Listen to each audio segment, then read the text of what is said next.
tell the audience about how you got started in real estate.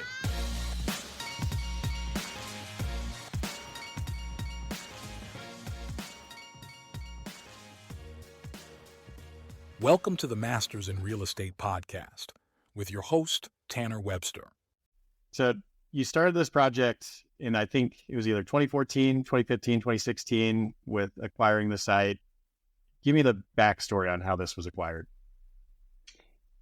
My company and I had started looking for urban walkable office and retail in Charlotte in about 2012 and had a couple of frustrating years of chasing a bunch of marketed deals.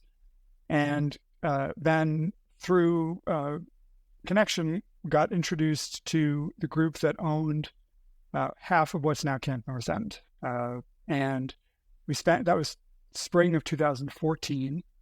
And it took us about 2.5 years to put the deal together. And we ended up closing on 3 different transactions at the end of 2016.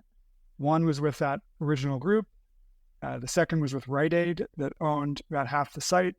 And then the third was a smaller parcel at the southern end of our property. And what was the thesis with walkable retail and office in 2012? Were you seeing something in the market, or you just wanted to create something awesome, or what was the thought process on that? I think real estate value is determined a lot by location. And I think across the country and across time, real estate that's in locations that are walkable have better value, right? If you're buying out at the suburban fringe, somebody else can always build the next thing one block over that is just a direct competitor. Whereas if you're in an area that's got amenities and has reasons for people to be there, they then are more likely to want to locate an office or locate a store there or visit that store or whatever. So I believed in the sort of thesis of walkable urban real estate for a long time. So Tesho, were you a convert to the walkable urbanism? I know you're, I think saying a huge fan would be putting it lightly. How were you influenced on the walkable urbanism? Yeah, I guess for me, it almost started out with, first I fell in love with like the idea of walkability, and not really a convert, but just like I was like awoken to the idea, you know? And I think like most people, I grew up kind of in a suburb of Denver, had to pretty much drive everywhere, didn't think much of it, you know? And then I went to Amsterdam, visited my sister. She was working and living over there. Loved it, but I didn't have the words to describe why. And I think a lot of people have similar experiences, you know? And so what happened was I ended up meeting some people in Orlando that introduced me to kind of the ideas of walkable neighborhoods and urbanism, fell in love with that first. And then I met a developer also in Orlando who was like, I'm building these places. And that's when I kind of was like, all right, the walkability meets urbanism or meets development, kind of do good by doing well.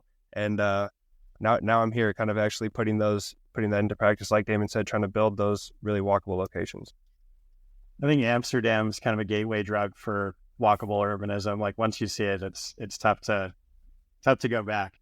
So there are other places too that you know most Americans don't get to have the experience of living or working somewhere that's walkable, unfortunately. So Americans mostly encounter walkable places in college, where you walk to class and walk to see your friends and walk to parties and all that, or beach towns and ski resorts, and then trips to Europe. And that's, you know, people think of it as something that's not part of their regular life. And in most cases, that's unfortunately true, but it could be. Yep. So you closed on the 3 parcels. How far along were you in the entitlement path? Because to give the listeners some scale, this was, how many acres was the site? 60, 70 something? It's a 76-acre site. It had, when we started, 1.2 million square feet of industrial buildings. The oldest one was built in 1924 as a factory for the Ford Motor Company. And then the rest was built by the U.S. Army in 1940, leading up to World War II, and then kind of repurposed by the Army in the Cold War. So if I just back up for a second, before we showed up, there had been a lot of work done by community leaders and city government and nonprofit constituents thinking about what should happen in the North End and identifying that whole neighborhood as a place that deserved more investment and more economic activity, and identified what's now Camp North End as a place that density was desired kind of to unlock that whole bigger neighborhood. So that's good that they were on the same page as far as wanting density there, because usually I feel like cities are butting heads with developers and they don't understand like the financial benefits of density, both in terms of walkability as well as financial feasibility. And then I totally cut you off, so go ahead and continue. That's all right. You're right. It was fortunate. I think that has to do with a couple of things. I think, first of all, Charlotte is typically a fairly pro-development community. There's certainly plenty of complaining from immediate neighbors about individual projects, although we've not actually had that experience. But the other factor, I think, is that the North End suffered for generations as the legacy of segregation meant that there really was no investment in public infrastructure and private infrastructure. We often talk about food deserts as places you can't buy fresh groceries, but in the North End, I'm exaggerating a little bit, but not much, to say that there really wasn't even fast food available in the North End for many, many years. And so there was a real desire for to, I think, maybe catch up to other parts of the city, and that created an appetite for more. Did people think you were kind of crazy going in and developing this spot, or how did people receive the vision that you had for the site? Was it positive, negative? I think it depends on who you're asking about. I think the assumption had been in the sort of earlier, before we articulated a vision, that most of the site would be scraped clean and maybe the one Ford building would be preserved, but by and large, sort of scrape it and start over. So I would say that the community and the sort of planning department and those kinds of constituents were very supportive of the idea of preserving a core 36-acre historic sort of district within the project and bringing those buildings back to life. I think some of the older Charlotte real estate crowd or investor crowd probably thought it was pretty crazy to think that somebody would want to put an office in that part of the city or put a store or a restaurant in that part of the city. And maybe you can speak about the difficulties of adaptive reuse compared to scraping a site clean. I'm assuming it was pretty expensive to rehab a 1924 building and a 1960s and 70s and 80s buildings instead of just scraping it and starting from brand new. How has the financial feasibility of that been when you're talking to equity investors or lenders? Are they supportive of keeping these new buildings, or do they want you to scrape it just because of the difficulty of it? So I think it's not necessarily true that it's more expensive to do adaptive reuse. There certainly are more unknowns, and so you have to plan carefully and have contingency to deal with things that come up. But at a headline, I'm not sure that that's really as true as some people think it is. In our case, or in the case of Camp North End, the kind of basic thesis was if we scraped it clean and tried to build a generic office building, there would be no reason to drive from some other part of Charlotte to put to your office. There's plenty of other kind of commodity office buildings that are available closer to where,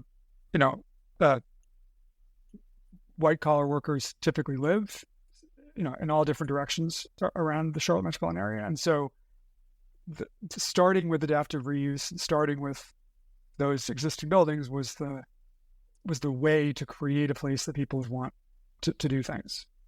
I think too, Tanner, I was just going to say, I think too, that's especially true in a city like Charlotte, where old buildings are not the norm versus in some other cities, maybe more like Midwestern or Rust Belt cities, you have lots of existing old buildings. So keeping the old building isn't such a novel idea versus in Charlotte, people are kind of yearning for that, a little bit of old building because there is so much bank money here, so many new buildings. And we kind of joke that Camp Northland's one of the only places in the city where you can look all four sides and see historic buildings. And that's very true in Charlotte, not so true in other cities. So, the power of adaptive reuse is kind of even amplified in a city like Charlotte. I think Salt Lake City has the similar characteristics. Most of the product that we see today is brand new. So I actually had a question written down in my notes. If you were to start this from scratch, how would you try and achieve like the similar, for lack of better words, vibes that you get with old adaptive reuse? How do you kind of make new buildings cool? Is it even possible? It's really, really hard. I think it's much harder in a new build than in adaptive reuse, because the challenges of adaptive reuse force you to come up with a creative solution that's kind of hard to impose on yourself from scratch. There's a great book about Catfiddle Street in Charleston, where the developer and architects kind of created some of their own constraints to get to a very cool place. So it's definitely possible. I can think of examples of new buildings that do a great job of creating a place and experience and something unique. But at a big scale, it's pretty hard. When I visited Hudson Yards in New York, I thought, it's a fantastic development from just the sheer difficulty of it, but it did lack kind of the coolness that you get with old buildings. So let's talk about kind of the early days and specifically the early tenants, the motorcycle shop and the coffee shop. I want to talk about how you incorporated those tenants early on into the process.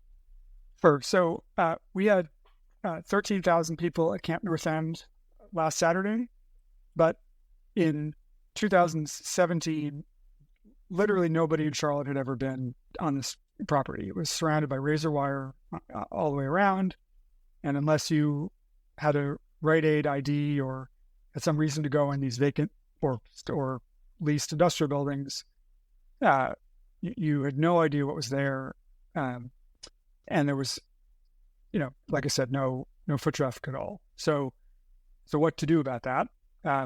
When you create a place, people want to be able to buy things or eat things, drink things, or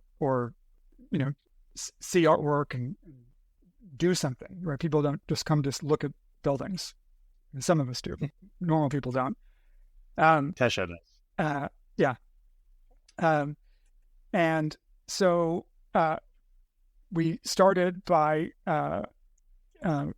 creating a public space under our water tower, and we did it in a low budget, infrastructure light way, trees and planters, benches, that kind of thing.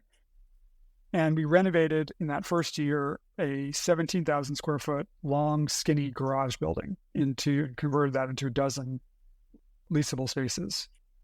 We kept one of them as an event venue that we ran for the first 5 years of the project, booking meetings and parties and whatever in that space, to people who wanted a kind of cool vibe and to be in an undiscovered part of town. And then leased the rest of that building out to a variety of tenants. The kind of big idea there was to create a microcosm of what we wanted the whole site to be like and feel like, and use that to attract institutional capital to invest with us in the next phases of the project. So, long wind up to your question. How can you, the way we brought retail and activity to those original tenants was by looking for and finding businesses that were sort of retail-ish. So, for example, Hex Coffee, who is now in a 3,000 square foot, beautiful, full service, custom built coffee shop. Started out in 800 square feet near the water tower. And at the time, they were earning their living roasting coffee. And they opened for coffee sales to customers on Friday nights, and we started programming. And then a year or two later, they were open on Saturdays and Fridays and Saturdays. And then gradually over 5 or 6 years, kind of bootstrapped their way up to being open 7 days a week. And then at that point, we moved them to a bigger space that lets them fully do the concept that they wanted to do. If we tried to put a typical coffee shop there at the beginning, it wouldn't have worked because there would not have been any foot traffic to sustain regular coffee sales. The other tenant you mentioned, Prism Supply, they are primarily a custom. They design and manufacture custom parts for vintage motorcycles, and they also sell T-shirts and some of those motorcycle parts in person. So again, they were earning their living with sort of industrial and e-commerce part of their business, but were open to selling things and also to their custom bikes spilling out into the public space outside their store and kind of adding vibe that way. This is like the worst question ever, but like, how did you come up with this idea? Because I just think this is like the coolest thing ever. Like having an industrial use type with the motorcycle company in this old industrial building. Like, how did you come up with this? Like, this is so cool. Such a huge fan. So thanks. I mean, it's a mixture of visiting a lot of places and looking at a lot of things. And seeing how people use buildings and seeing what kinds of businesses create vibe and create, a desire for other things to be near them.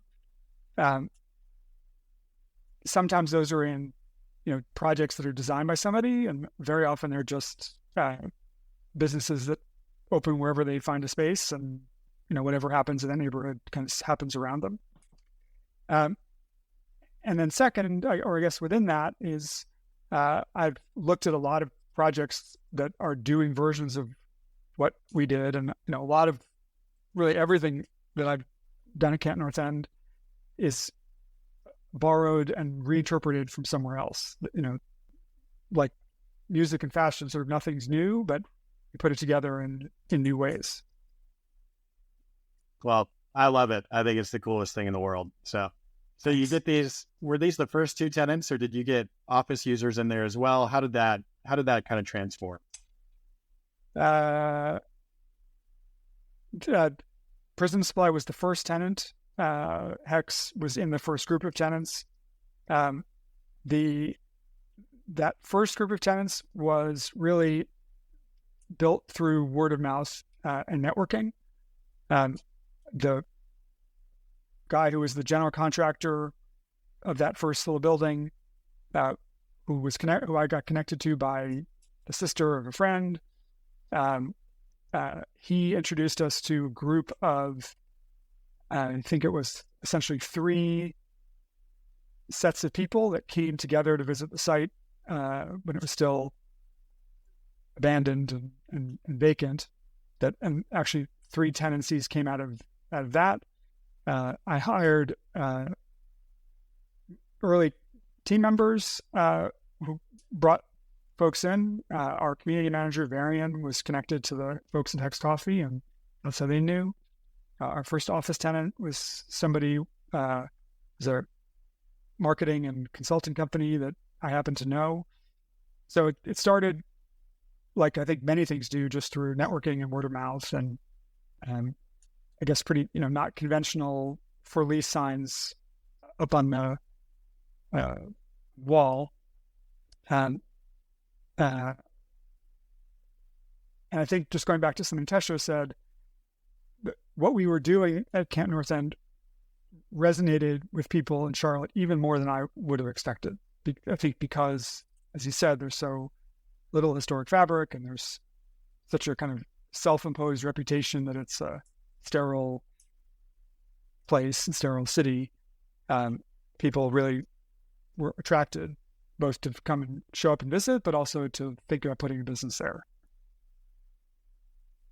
And I guess let's fast forward a little bit now to what is the next phase of, I guess, bring me up to speed on where you are today as far as how much square feet you have completed, how much you have leased, and then kind of what the next phase of Camp North then looks like. Sure. So we've completed 3 phases of commercial adaptive reuse. That first phase I talked about with the little building, and then 2 larger phases with Shore & Sea Properties as our capital partner. That totals about 350,000 square feet. All but the last building, if I exclude the last building to be finished, it's about 85% leased. That last building is about 20% leased. So the blended occupancy, I think, is about 68% leased. We are also about 5 months away from completing the first 300 apartments at Camp North End. And that will be the next big milestone. We'll be having people living on site full time. And I want to talk about how I feel like a lot of developers start with the multifamily and then they transition into the retail.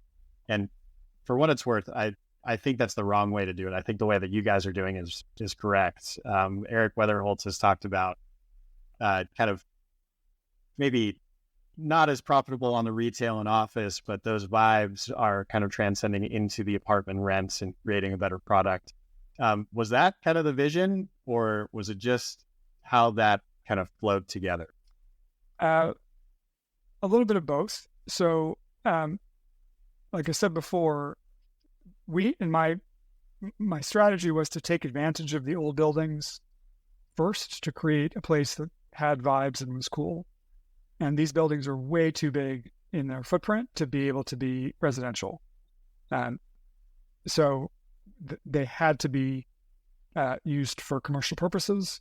This is all pre-COVID, when the idea of doing adaptive reuse with large-scale office was something you could do profitably, and I think we still will accomplish that in the long term. But anyway, so there was sort of no way to start with housing, even if we'd wanted to, because we needed to start with the old buildings to create the place. I think another layer of that as well is if you come to Camp North and you'll see it's designed very well. We're really into, design, placemaking, high touch, making something cool. And if you tried to start with apartments first, it was a place that was a barbed wire fence around it. You couldn't build a cool Class A apartment and get Class A rents at that time. So you had to kind of make the place cool so that you could then build a cool project that could achieve, those Class A rents and get a high design. And you've been very thoughtful with the design of the office and retail. Can you tell me about more of the thought process on the apartments, like what you're trying to achieve, the vibes that you're trying to create? You got to stop saying vibes, I say it way too much. But can you talk to me about kind of the idea with the apartments? Sure. So our multifamily team leader is not on the call today, so I'm going to do my best to speak on Tommy's behalf, but he's really guiding that vision. We wanted a design that complements the industrial existing buildings, but didn't try to copy them. So just as an example, our existing buildings are almost all brick. We're not using any brick in the multifamily because we've got a lot of actual old brick and we have no reason to bring in new brick to try to make it look like old brick. Man, you guys make decisions. That's my favorite look, is the old brick with the new brick. I think it looks terrible. It's a great job. Terrible. And so, we're used in the multifamily, a relatively standard set of materials, party board and vinyl windows and stick-built construction. I think the details that Tommy and the architect have chosen will make it all look, it's a better version of that product than most people pull off. But that's really just by being very thoughtful about how to use each material and how to detail each joint and so forth. And do you feel like you need to provide a lot of amenities to these apartment tenants, just because kind of location is I would say a Class A amenity? Are you still putting in all the bells and whistles of like the pools and all of that stuff with the apartments, or what's the thought process? We are putting in all the bells and whistles. On the office side, we're leaning more on the sort of campus amenities. So, like for just as an example, we have a tenant that is a gym open to the public and with a discount to our people who work on site. We didn't build like an office park style amenity gym, and that was very intentional.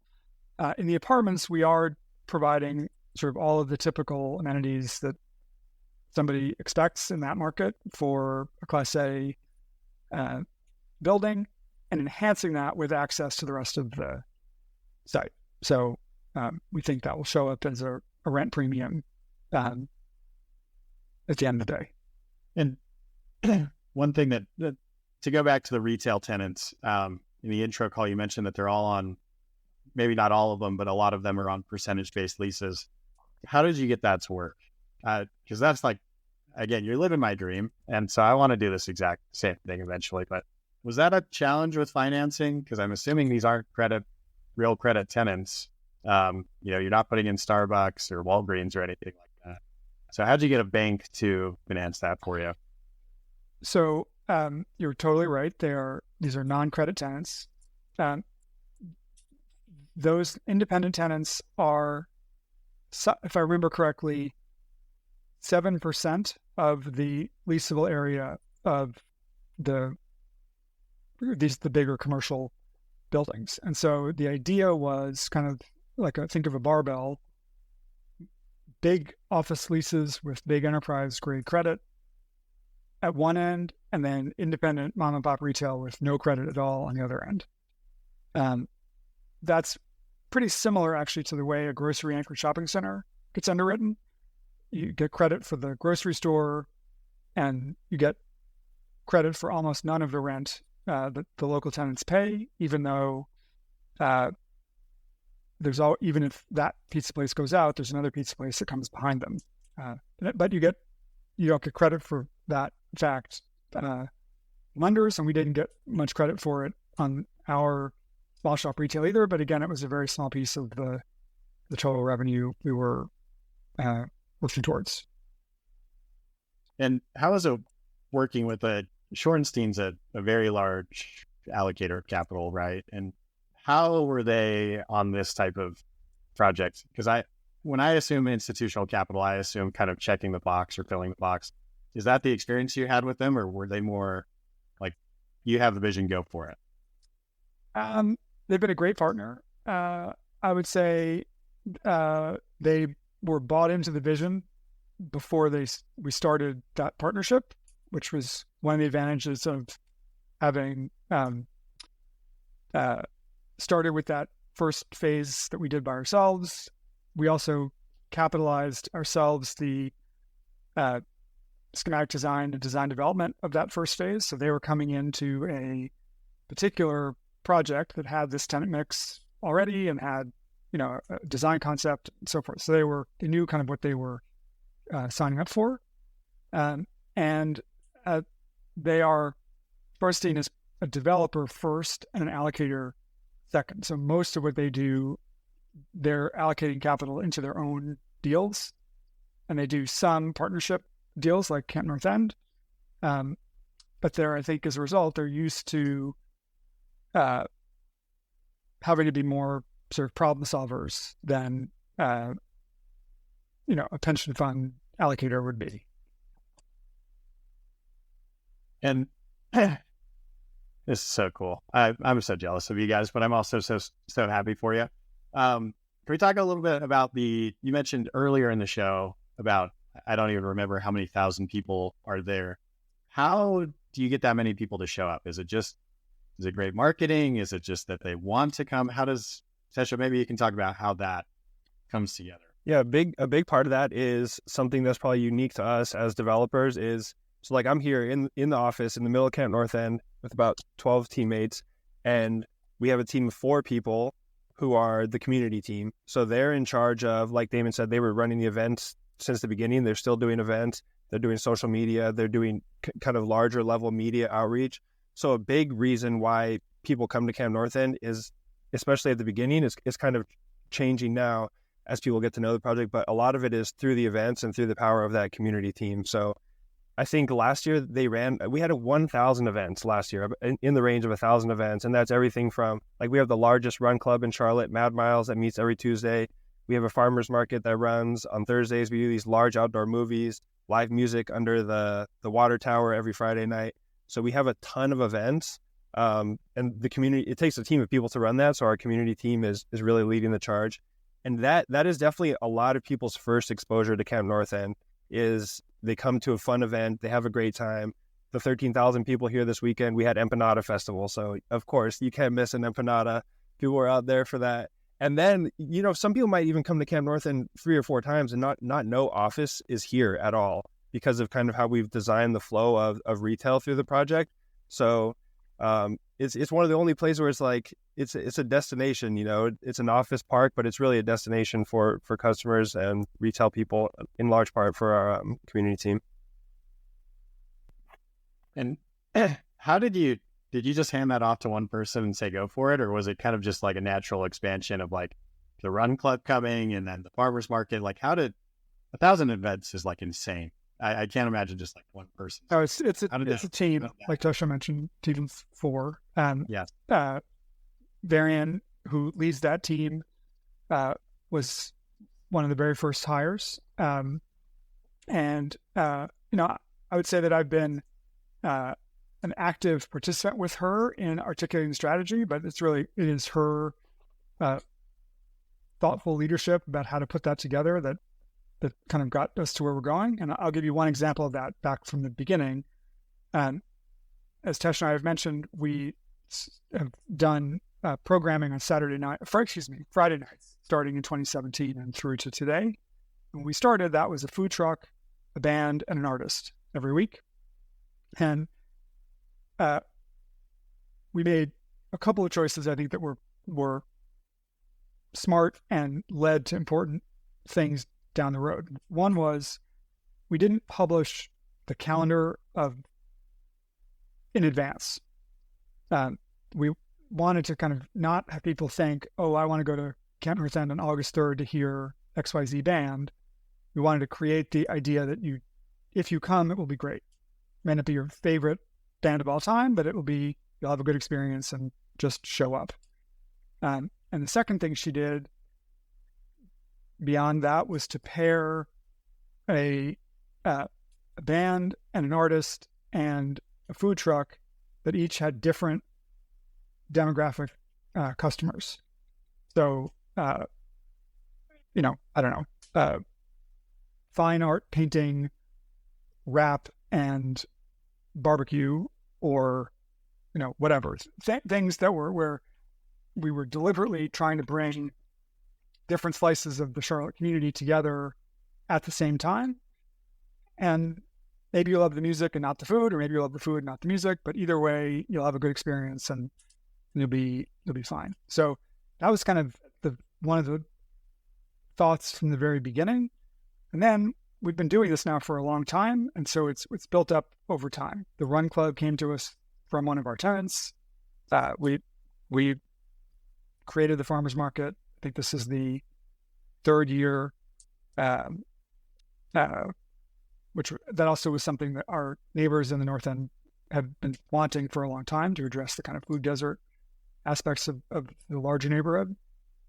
So it takes a tremendous amount of work, but it shows up as it's an investment in creating the land value and the economic returns by bringing people and showing them what it would be like if they come. Do you think you need like a critical mass to get this done, or can you do this in like, you guys obviously have a huge site to work with, like 60 or whatever acres. Could you do this on a 4-acre site, or how would you approach like a smaller site? It's hard to do it. You can't do. I don't think you can do the same thing on a 4-acre site, because we have the benefit that, or at least we hopefully have the benefit that land values and rents will rise over time as we keep doing this. So we are investing upfront to create more land value and more rental value down the road. If you're just doing a single phase of the project, you can't think of it that way. You have to think of it as, working in itself in the same way. Having said that, Ponce City Market was one phase, and Jamestown does many of the kinds of things that we do. So it can be done. That's 6 million square feet on more than 4 acres. So again, I think you do need scale, and I think phasing and your starting land basis being low are things that matter a lot to this. Do you guys have cities just like banging down your door trying to get you to come do projects in their municipalities, or if not, do they just need it? No, but we've, Why would I've been pretty active on Twitter over the last several years, and I've had, the fun of having people that I've met through there show me their projects, and some of them are looking for our involvement, and some of them are just looking for advice, and some of them are looking to show off what they're doing, and that's been really fun. What do you guys want to do? Are you guys looking to expand? Obviously, you can't recreate Camp North End, but what does the future for both of you look like outside of Camp North End? Are you looking to do more similar projects, more stuff in Charlotte, across the country? How does that? I'd love to do more, and at the moment, my plate is pretty full, and our company's plate's pretty full. So we're developing with a partner in Austin some condominium projects, and we're continuing to work on those, but we're not really out scouring for new deals outside of the current Camp North End pipeline and Austin pipeline.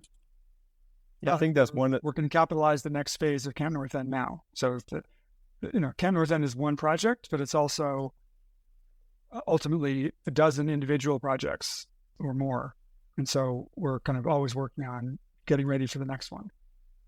Yeah, I think that's one of the great things for me working here at camp is, as we've just talked about all we've done so far, but we haven't even yet delivered our first multifamily, and we're going to have 1,500 plus multifamily units here on site, and we're going to have many more office and commercial spaces to deliver. So we've done a lot, but there's still, a lot more happening right here on this one site, which is an advantage of having such a big kind of piece of land to work with. And this is I'll give you guys a plug here. This is in an opportunity zone, and you're currently fundraising for the op zone for the next phase of apartments. Is that correct? Yep, 382. Yeah, 382 units that we got coming. It's going to be kind of located right next to that water tower that we've been doing the live music on. So we're excited to deliver our first multifamily coming up soon, and we think the next one is going to be even better. And we'll just keep marching on from there. So if you just sold a $1 billion company and you've got some equity that you need to place in an opportunity zone, you know where to find these guys. Hey, Tanner, can I go back to something you asked about before that I didn't could talk about, which was the percentage rent part of our retail? So I think this is really important. You asked about it from the financing side, and that's what I talked about first. But it's also, I think, really important to how to make these projects work. If you and we have walked away from many retail deals over this issue. It's sort of an absolute requirement of ours to be part of this project.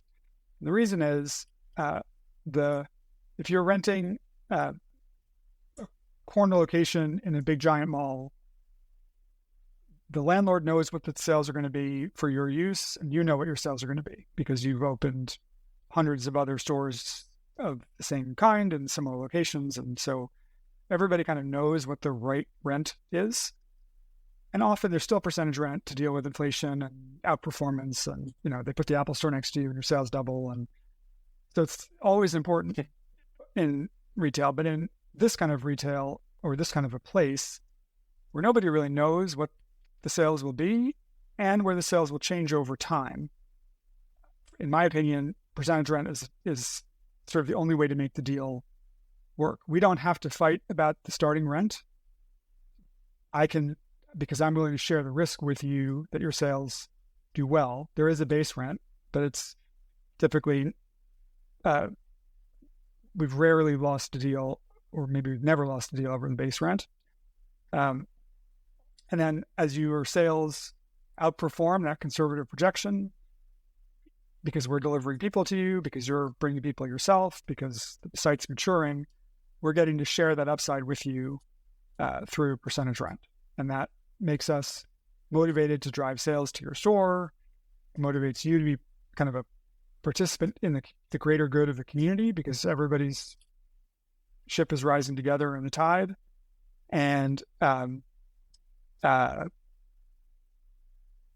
it's an approach to business that allows a much more kind of open book and collaborative landlord-tenant relationship.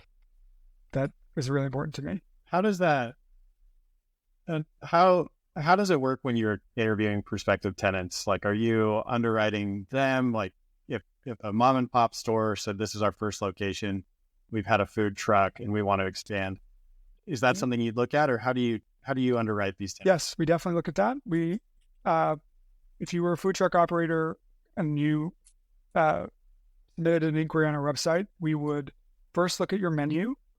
And if you compete with one of our existing restaurants, we would add you to a list we're tracking, but not be able to move forward.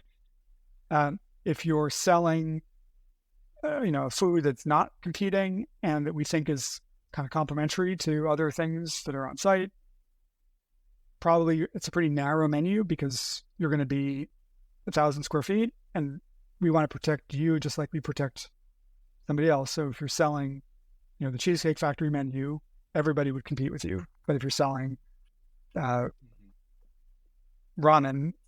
or halal street food, you have a more kind of clear territory. That'd be second. Are you competing? Do we think your food, your menu is a fit? We would look at your social media following and your Yelp and Google reviews to see if you've got a food truck that's kind of resonated with the community already. And if you sort of passed all those, and we would actually look at what overlap there is between our followers and your followers in social media. Often, overlap is good, but sometimes, less overlap is also good because you're bringing new customers in, but we'd want to understand that. And then we get into a financial conversation about what capital they have, how much they think it's going to cost to get them open, and so on and so forth. It starts from the curation concept more than the underwriting concept. Do you do like a taste test? Do you taste the food and say like, yes, okay, that's the correct answer? So I love to hear that. I want to bring this home on some advice that you gave me on our first call, because I told you about my strip mall that I'm building, and I was like, it's not as cool as you guys, but like I'm stoked on it. And you gave me the advice that you can always, make the best of your project. Maybe it won't be the coolest place in the world, but you can make it better with better trees, better tenants, and I guess better vibes. If I'm let's say I'm a retail developer, I'm listening to the show, what advice would you give to me in general just to create the very best impact? So I would say start by looking at your budget. A huge amount of your budget is mandatory and invisible, right? Electric switchgear, stormwater retention, new roof, whatever. The things you have to do and that are often super expensive. And so everything else I'm going to talk about is in the scheme of what an overall project is, really doesn't have to be a big cost item.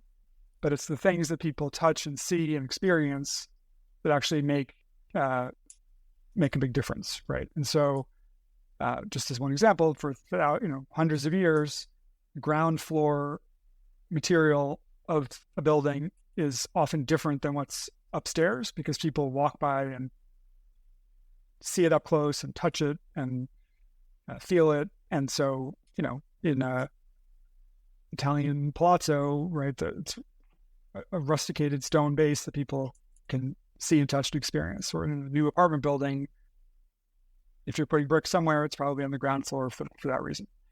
So anyway, first advice is to think about placemaking and the finishes as an expense in the context of the whole budget. The second is, I think the biggest impact, least expensive things you can do are string lights, bigger trees, and art. To go from a 1-inch caliper tree to a 4-inch caliper tree in the scheme of planting trees is almost literally a rounding error. And certainly if it's really a full project of replanting landscaping, right? Once you're mobilized and do that, putting in a slightly bigger tree is really an irrelevant cost, but something that everybody will see when they pull up to your shopping center. So again, I think it's about focusing on, and then the last thing would be actually to be thoughtful about how your tenants interact with the public space. So you want your tenants to have great signs that are big and aren't, flat plastic signs, but have dimensionality and materiality to them. You can put some string lights in as the landlord, which is nice, but up in a tree or over the sidewalk. But you might want a tenant who's going to not just have tables and chairs outside their pizza place, but tables and chairs and string lights and plants and planters and music and all that. And so, remembering that you're the landlord's almost the backdrop to the tenants, who are the kind of lead actors in the play, and picking tenants that will do that well, or helping them do it if they don't know how to do it, is I guess the other, my fourth suggestion about how to approach a strip center. Tesho, is there anything? And this may be directly applicable to what you're doing, or it might come with kind of more size. But we have kind of placemaking in our budget, and we always leave. We don't spend all of that money when, say, that we finish the development, because you have to see how people are using the space, right? So you may think, okay, we're going to design the seating this way and the music and the plants and all that stuff, and we're going to paint over here. And you see, like, once you delivered it and people start using the space, you might be surprised by how people are using it, and it's good to be able to adjust to that. So I think that's something that we've done a really good job of here is, we plan it one way. We think we do an amazing job planning up front, but inevitably people surprise us and use the space in like interesting and creative ways. And we want to like help facilitate that. So saving a little bit of budget to make those, and it's a lot of times small changes, moving the chairs around a little bit, that costs no money. It could be something as simple as that. But just making sure to lean into the way people actually want to use the space. That is fantastic advice right there. That I like almost got the tears right there. That was awesome. I think the piece it's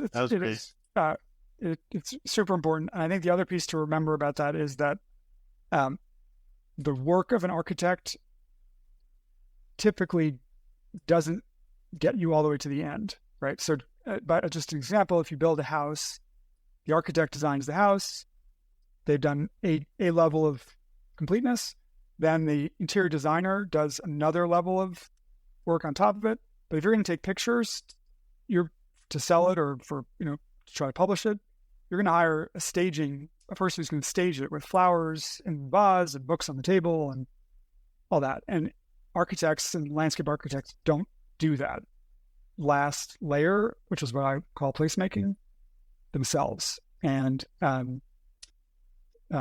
that happens organically over years and years and years of a place just being used in different ways and different businesses doing things. But you can accelerate it a lot through all the things we've been talking about today. Guys, this has been awesome. Thank you so much. Thanks a lot, Tanner. It was great to talk to you, and love to host you in Charlotte when you get east. I'm there. Awesome. We'll bring a camera.